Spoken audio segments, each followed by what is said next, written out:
Dumating si Jesus sa Ilog Jordan mula sa Galilea upang magpabautismo kay Juan. Ngunit tinangka ni Juan na pigilan siya at sinabi, "Ako po ang dapat magpabautismo sa inyo. Bakit kayo nagpapabautismo sa akin?"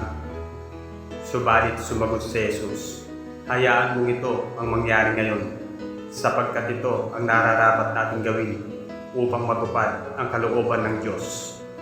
Kaya't pumayag din si Juan. Nang mabautismuhan si Jesus, kaagad siyang umahon sa tubig.